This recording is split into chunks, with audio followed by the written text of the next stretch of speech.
Welcome to Our Girl Relationships. We talk about the problems people face in their day to day lives. Let's start with the video. I can't even believe the audacity of my niece. Her name is Keisha, 14 female. She's my husband's sister's daughter. Lately, she's become more and more rebellious to the point that her own parents actually kicked her out. She's been suspended from school twice this year and is on her way to getting expelled. Both times she got suspended were for starting fights with other girls. She has a hot temper for an eighth grader. Of course, her parents were pissed when she got sent home from school. But when they sat her down to talk about it, she actually ended up attacking her mom. Her dad pulled her off and kicked her out. He told her she wasn't welcome to stay there until she got her act together. And that was the end of that.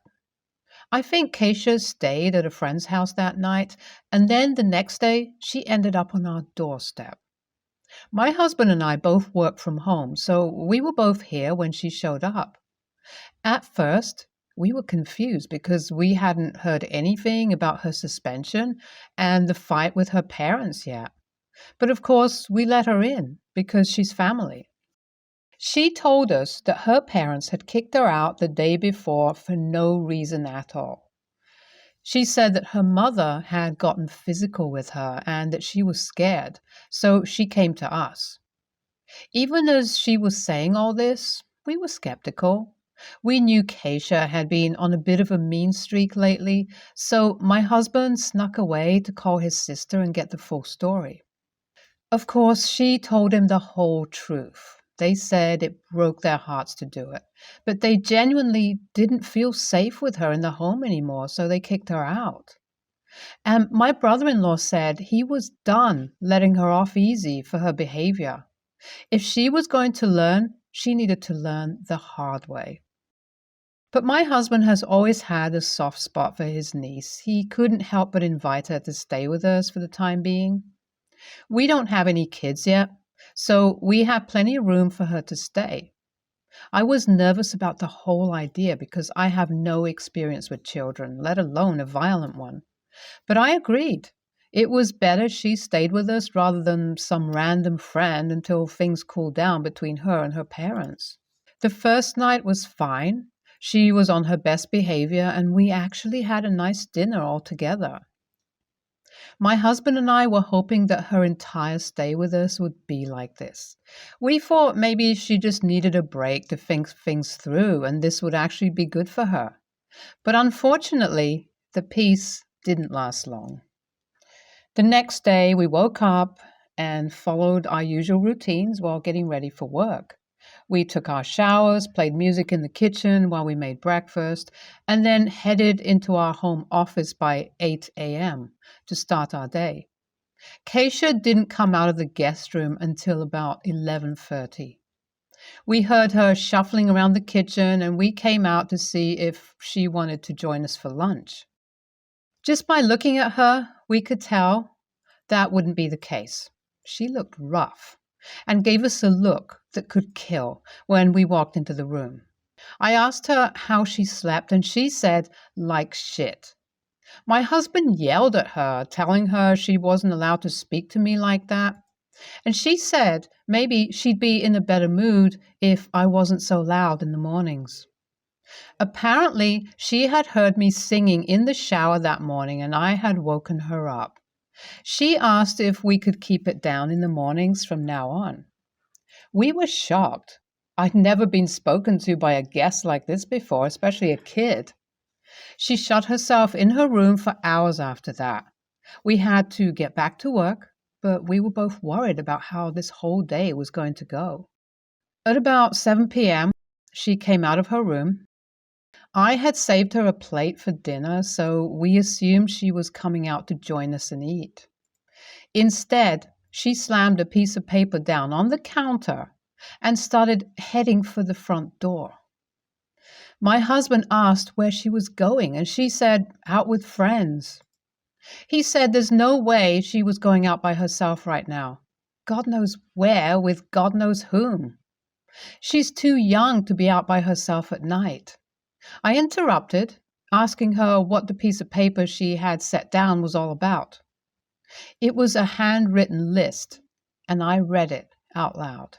Keisha's house rules: no music or singing before noon. No gross food for dinner, aka vegetables. No boring TV shows. No asking dumb questions. No coming in my room. My husband laughed at the list, but the look on Keisha's face was dead serious. She actually expected us to follow her ridiculous rules in our own house. I had finally had enough of this crap. I headed towards the door as well and grabbed my coat and keys and told her to get in my car. She seemed confused but could tell by my tone that I wasn't messing around. She headed for my car and I told my husband we'd be back in a bit. We drove in silence for about 15 minutes. We were both fuming with anger. But after a while, Keisha realized she was unfamiliar with this part of town. She asked where we were going. I told her if she didn't want to stay with her parents and didn't want to stay with us, I was going to show her where she'd end up. We were entering downtown, and I could tell Keisha had never been to this part of the city by the look on her face. Every street corner was full of homeless people, all looking dirty and as if they were on drugs. There were tents and garbage everywhere. When we stopped at stoplights, people came right up to the windows and started knocking, asking for money. Some of them were angry, and one man even kicked the car as we drove off. I could tell this scared Keisha, but neither of us said anything. Then I turned into a parking lot and shut off the car, making sure to lock the doors. We were parked in front of a homeless shelter. There was a line out the door of people waiting in hopes of getting a hot meal or some blankets, or, if they were lucky, a roof over their head for the night. Some of the men were yelling and arguing with each other. Most of the women just looked sad. It was awful, and I was even feeling nervous to be there. Finally, Keisha asked me if we could get out of here. I told her if she was going to go back to our house, she had to follow our rules. And if she was going to stay with us, she needed to call her mom and apologize, because her parents only want what's best for her. She nodded, and I knew I had gotten the point across. I don't think anyone in her life had ever really put her in her place like that, but I think at that moment, a part of her also knew it was exactly what she needed. When we got home, my husband looked concerned. Of course, he was curious where I had taken her and what we had talked about, but I gave him a look that said I would tell him all about it later. We all went to the kitchen, and I pulled out the plate of leftover food that we had set aside for Keisha earlier. I heated it up for her, and we all sat down at the table together. My husband and I were surprised when Keisha was the one who spoke up first. She asked us what we both did for work. My husband was taken aback but was happy to answer her. After that, we had all had a long conversation about our jobs, colleges in the area, and different extracurricular activities she could join. It was actually a great evening. I may have been harsh on her, but I think I might have actually gotten through to her. Now, I just hope it sticks, and hopefully she can go back to her parents' house soon. I guess we'll see what happens after she apologizes to her mother. The day after we went to the homeless shelter, Keisha called her mom. She asked if I would sit with her while they spoke, and of course I agreed. She actually delivered an excellent apology to her mom. By the end of it, she had tears in her eyes. But she was smiling because her mom had accepted her apology and asked her to come home. She surprised me when she asked if she could stay with us a little bit longer. Her mother agreed, so we decided she would stay with us until the following Monday, when she had to go back to school. We may have had a rocky start, but I feel like this was the best possible outcome we could have had. It's been a few months since Keisha stayed with us. Since then, it's like she has done a complete 180 in her behavior. She hasn't had any other suspensions at school and also hasn't even had any detentions or been called to the office once. Her grades have gotten way better, and she even auditioned for her school dance team and made it. Her parents say that she hasn't been hanging out with the same friends and that her attitude at home has greatly improved. All in all, I'd say her time at our house was a success for her. I'm so proud of her and can't wait to see what her future holds. NaH. God bless you. Thank you for recognizing that she was just a child who needed some guidance. You would make an excellent mother. NaH. Great work, Auntie. Hopefully, her parents are half as supportive as you are. My boyfriend is pretty mad at his parents over this, but some of his siblings and his parents think I was the jerk, so here we are. I, 29, female, am a pro boxer, though probably in my last year or two of active competing now. My boyfriend, 35, male, is really supportive of my career and he's a total gem. We live on the opposite coast from his family, and he has had a pretty sour relationship with his dad for years, so I've never met them. Over the last year, though, his parents have been making efforts to patch things up, so when he mentioned that we were going to be in a nearby city to them for one of my matches, they wanted to get together for a family dinner. I was actually kind of excited about it. I don't have family, and his family is huge, so I always wondered what that was like. We originally tried to schedule the dinner for before the match because I look a mess for a couple of days after a match sometimes, but they had a conflict, so we set it up for a couple of days before we flew out to give me some recovery time. I actually didn't get that badly banged up, but there's just no hiding face bruises and cuts. My boyfriend already gave the parents a heads up about what to expect, but I don't think they took it seriously. We get there, and his mom looks really uncomfortable, and his dad is just like staring at me. Some of his siblings and their families were there, and I get mobbed by the nieces and nephews who all had about 1 million questions, and that's where I might have messed up. I told them about boxing and showed them a video on my phone of part of my fight so they would understand why I looked hurt and assure them I was fine. It evidently impressed the hell out of a couple of the nieces because they spent the entire dinner asking me questions and were kind of amazed that girls could do stuff like that. His dad tried to shift the conversation several times and got pretty annoyed about it, and then said it was good I was thinking about retiring and getting on with a real life soon, and I would have time to get a household together and start a family with boyfriend. I told him that at most I would shift into being a trainer, and I've already got the life I want. His mom made a comment about it being a shame I was bruising up my pretty face, and I joked that this was my winner face. She should have seen the other woman. The whole thing was just uncomfortable and weird, except for the kids and one of his sisters when we got home. Boyfriend checked his texts and immediately called and yelled at his parents. I found out later that his mom told him I was really inappropriate and a bad influence on the kids. One of his brothers asked if he was going to bring Barbarian Barbie back to Christmas because his kids were bouncing off the walls. But his cool sister told him their daughter was already asking when Aunt OP was coming back. It really has caused a major problem between my boyfriend and his parents, and I'm wondering if I should have just kept the boxing stuff to myself. Barbarian Barbie sounds like a pretty great name to me. In any case, NTA, your boyfriend gave the family a heads up and still decided to move the dinner from before your fight to after. You have nothing to be ashamed about. I feel bad for some of those kids, though. It must suck having such narrow-minded, stifling parents, grandparents. NTA, you gave his parents a heads up about the natural consequences of your profession. They had ample opportunity to talk about it with their kids ahead of time had they wanted to. Assuming you are correct and they didn't take your warning seriously, they still had an opportunity once you were at the dinner to explain it in a kid-friendly fashion.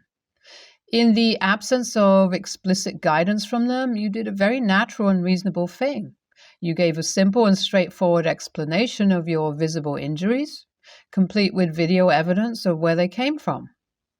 I'll admit I was both surprised and impressed with how you described your explanation, and then I realized that, like any other profession, you've probably had ample practice in responding to common questions about it. So I'm no longer surprised, but I am still quite impressed. NTA.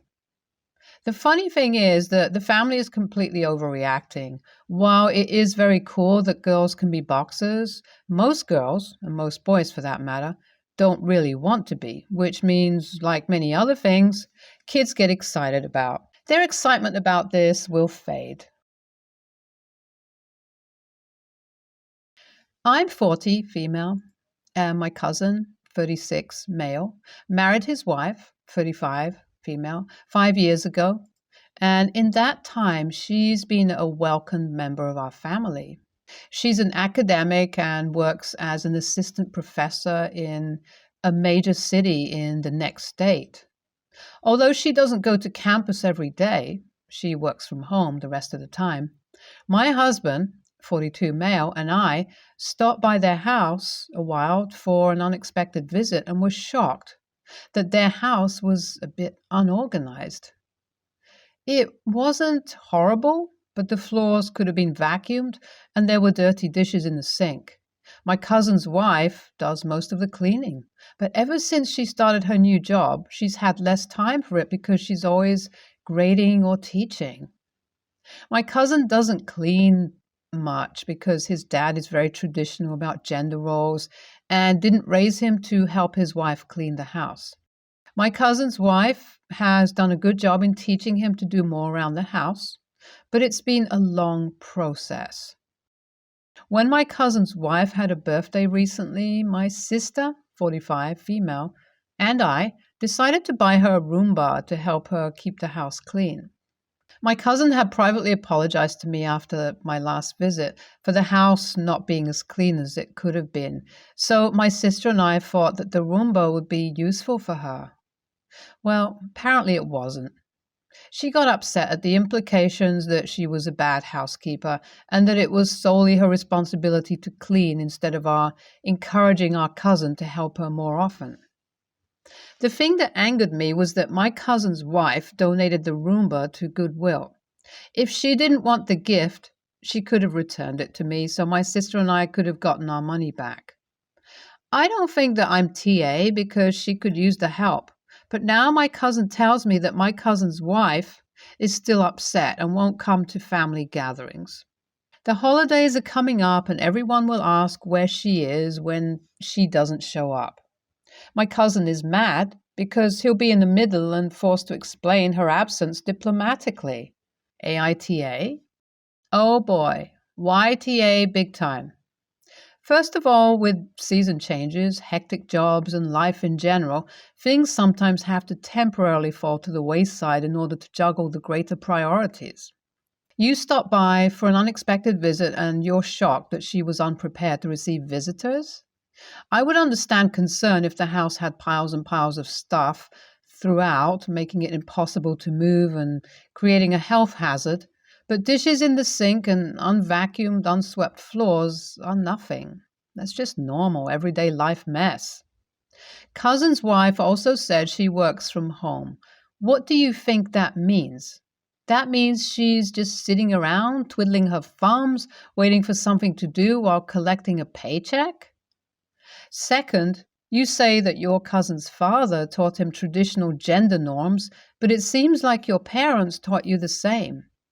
Along with examining why you're so judgmental, you should also examine what you've internalized and why you thought cleaning should fall to the woman in the family. Super weird cognitive dissonance on this front. And finally, I'm glad she donated it. You deserve to lose money for reinforcing gender roles and suggesting your cousin's wife isn't doing enough. Once you've gifted something, you don't get to choose what someone does with it. Honestly, I'm voting YTA. You went to her home and complained about the level of housekeeping. To her spouse, who you openly admit does little to help around the house. But not about her spouse, just to him. She has a demanding job and still does the majority of the housework that her husband doesn't do enough of. Yet you think it's appropriate to give her a vacuum cleaner as a birthday gift because her husband is too manly to help around the house sufficiently? Why not gift that to him on his birthday, since he's the one lacking? Also, her husband is also an AH. Why the hell did he explain the gift to her in that way? It was rude. YTA. A better gift for her would have been a gift card to a spa. She's working hard and isn't able to get all the chores done. Your cousin doesn't help with the housework because of whatever archaic gender roles he believes are the norm. Maybe you should have gotten your cousin a vacuum and cleaning supplies instead of his wife. It's super insulting to give that to her on her birthday. Unless she voiced to you that she wishes she had a Roomba, the gift was inappropriate.